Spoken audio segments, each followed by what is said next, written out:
Hey everybody, welcome back to In Bed with a Millennial. I'm the Millennial Javeda Bay, and this is my bed, and it's still Kinktober. So we are going to continue this conversation around all things kink and BDSM, because I said so. And today I want to talk about creating a different persona or being somebody else through kink and BDSM.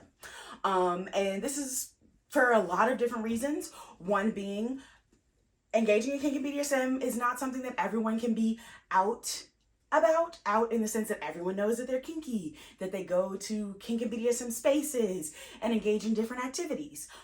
So creating a different persona or identity in terms of engaging in kink and BDSM, that is one reason. Another one is just like stepping into a different part of yourself and being that person when you're engaging in kink and BDSM. And of course, as we all already know, engaging in role play is another way to be somebody else within kink and BDSM. So let's talk about those different things. So creating a different persona in terms of not being like publicly out in kink and BDSM is a safety measure for a lot of people, because we know that society is a little judgy. Society can be a little judgmental. And as I've explained previously, engaging in kink and BDSM in some arenas can have negative repercussions in an individual's life.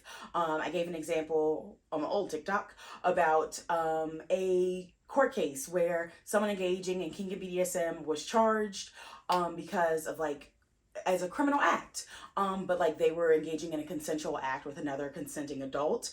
But there are things like that could happen. It can also be used as a reason for people not to have custody of their children. So having a separate identity is extremely important. How do you go about creating that identity? That is up to you. Recommendations though are obviously to use a different name. And that can be something that's legitimately a common sounding name. Oh, when you go to spaces, you're oh, my name's Tiffany. Or you can actually create an identity. So you can be oh, my name's actually Bubbles McGee. That example, not the most creative thing I've come up with, but you see what I'm saying? I would give an example of what I use, but I did not separate it. So in terms of what people know me by in kinky spaces, it's just they. I shortened it because it's easier to pronounce, and then I don't have to go through the whole here's how you pronounce my name bit. So you can create something that works for you. You can just be Miss Chocolate. You can be Mr. Pleasure, Mr. Down Under, whatever. You could be Mix Delights, MX Delights. You can create whatever persona you want to create and that identity however you want it to be. And that identity can live in a wide variety of places. It can live solely online in terms of websites like FetLife. It can be actually what you use in kinky spaces. So when you meet somebody new, you say, oh, my name is Mix Delights. You can just use it if you're engaging with someone in terms of digital conversation. So if you are chatting somebody up via text and you don't want to give your actual name, you can do it that way. But just recognizing that creating a separate identity as a kinkster is very beneficial if you are worried about how's this going to look for my professional career or things of that nature. And I do want to say though, it sucks. We shouldn't have to do these things, but for some folks, it is a reality that needs to be discussed and talked about and recognized. So just know if you were somebody that's I love kink, but I don't think I can do it because if anyone at work found out, I'm a teacher and I just know that it wouldn't go over well, you can still engage in things just by not using your name. Also making sure photos of you are not taken and posted anywhere is also really important. So then, okay, Javay, I don't need to do that, but I do want to create a different persona in terms of who I am as a kinkster. What about that? Amazing. I love it, especially if you are using it to step into a specific role. So if you know that when your submissive side comes out, you only want to be called Chi-Chi. Again, I don't know where my head is today with these names that I'm coming up with, but coming up with a separate identity. So in your submissive role, you're oh, Chi-Chi, she's really quiet. She just wants to please. She's a good girl, whatever it is, actually figuring out who that is and then creating a name for that person that's in you is a great way to create a kinky persona. And you can create them for all the different kinky parts of you. So if you are a switch, so you have a submissive side, but you also have a dominant side, you can have your dominant side that's like mistress midnight or whatever you want to do. But using kink and BDSM and your kinky, the different kinky parts of yourself to actually like create those identities. Also, one, it's fun. Like, it's fun to just like create a new persona. Two, it also helps you to like really like get into it. So if you're like about to get into a scene, like you can really slip into that character a lot easier than if you were just trying to walk in and be like, cool, yeah, I'm a submissive right now. If you know who you are as a submissive, it's just like, you know, the flow is a lot easier. Also, it comes with time. Like, as you progress through kink and BDSM and really discover yourself, getting in and out of those mindsets is a lot easier.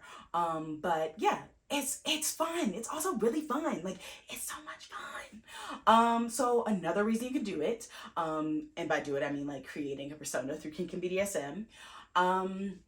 And then lastly, as we all know, role playing is another way to create personas, and it's also a way to create an endless amount of personas. Like, you could honestly create a journal with you and your partner or partners of all the characters that y'all have that you love to like portray in the bedroom, and go wild with that. You can be like, you know what?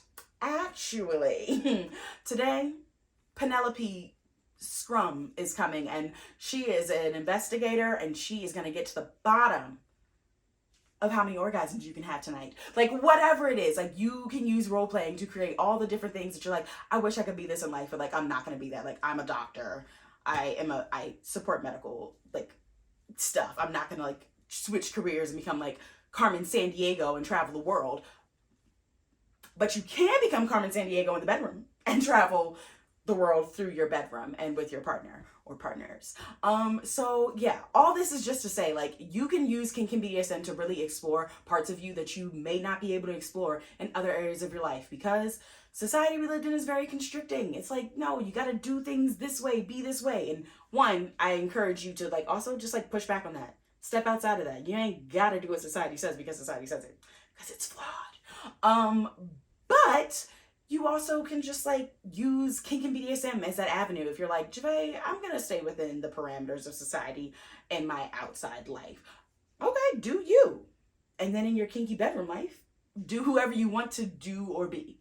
But yeah, I hope that this like gives you a little like insight into ways that you can become other parts of who you already are through kink and BDSM. Make sure you come back next week, because it's going to be the last In Bed with a Millennial for Kinktober this year. And it's a good one. And definitely make sure you subscribe to this YouTube channel. Like, subscribe. Also, obviously, make sure you're following my new TikTok account at Call Me Dr. Effin.